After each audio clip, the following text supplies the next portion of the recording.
Shalom Bapak Ibu Saudara-saudari yang dicintai Tuhan dimanapun kita berada. Sebelum kita merenungkan firman Tuhan pada hari ini, ada baiknya kita menyerahkan perenungan kita ini kepada Tuhan. Mari kita berdoa. Puji sembah syukur ya Allah ya Bapa atas segala kondisi yang boleh kita rasakan dalam kehidupan kami. Kami bersyukur untuk kehidupan yang masih boleh kami rasakan. Pada kesempatan kali ini ya Bapa, kami menyerahkan perenungan firman-Mu ini dalam nyata kuasa kasih-Mu atas kehidupan kami. Berkati dari setiap kami yang mendengar firman-Mu ini ya Tuhan. Haleluya. Amin. Bapak Ibu, saudara-saudari yang dicintai Tuhan, perenungan kita pada hari ini terambil dari Efesus 5 ayat 8-14. Begini firman Tuhan. Hidup sebagai anak-anak terang. Memang dahulu kamu adalah kegelapan, tetapi sekarang kamu adalah terang di dalam Tuhan. Sebab itu hiduplah sebagai anak-anak terang. Karena terang hanya berbuahkan kebaikan dan keadilan dan kebenaran. Dan ujilah apa yang berkenan kepada Tuhan. Janganlah turut mengambil bagian dalam perbuatan-perbuatan kegelapan yang tidak berbuahkan apa-apa, tetapi sebaliknya, telanjangilah perbuatan-perbuatan itu. Sebab menyebutkan saja pun apa yang dibuat oleh mereka di tempat-tempat yang tersembunyi telah memalukan.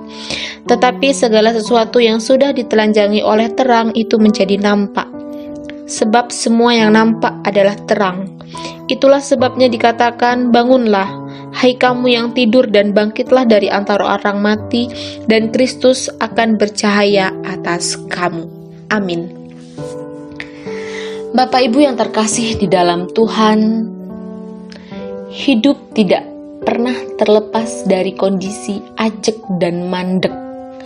Selalu berubah dan silih berganti, yang kemudian berujung pada susah dan senang, gembira dan sedih yang boleh kita rasakan. Menjalani hidup senang dan gembira sangatlah mudah, namun sebaliknya, apakah kita mampu hidup susah dan sedih oleh karena penderitaan?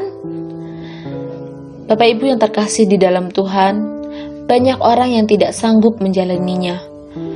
Penderitaan dengan berbagai macam ragam model dan jenisnya adalah bagian dari realita kehidupan kita sebagai manusia.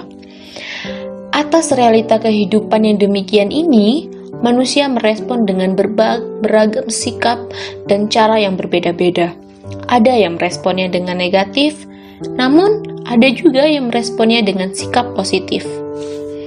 Oleh karena itu, Bapak Ibu yang terkasih di dalam Tuhan, untuk menjadi orang yang merespon negatif dan positif itu adalah keputusan pribadi yang bisa kita pilih. Menjalani hidup dalam rangkaian menerima dan sekaligus menyatakan karya Tuhan tidak selalu mudah untuk kita jalani, karena ada konsekuensi yang menyertai. Bapak, Ibu, dan saudara-saudari yang dicintai Tuhan, terminologi terang dan gelap yang dipergunakan Rasul Paulus untuk menegaskan kehidupan yang dijalani oleh para pengikut Kristus. Jemaat Efesus sebelum mengenal Kristus, Paulus tidak menyebutnya berada dalam gelap, namun kegelapanlah itu sendiri. Penyebutan yang demikian ini didasarkan pada pola dan perilaku hidup mereka, sehingga setelah mereka mengenal Kristus, maka perilaku hidupnya harus mencerminkan sebagaimana orang yang bukan lagi sebagai gelap, tetapi sudah menjadi anak-anak terang. Bapak Ibu yang terkasih di dalam Tuhan, istilah anak terang ini menunjukkan bahwa manusia bukanlah sang terang, namun telah memiliki terang karena Kristus. Dengan demikian, hidup tanpa Kristus menjadikan mereka tidak akan memiliki serta melihat terang. Rasul Paulus mendefinisikan terang adalah perilaku hidup yang baik, adil, dan benar. Kepada pengikut Kristus yang menjadi anak terang, Paulus mengajarkan untuk tidak hidup sebagai orang bebal, tetapi seperti orang arif, yang bijaksana, digambarkan seperti ahli bangunan.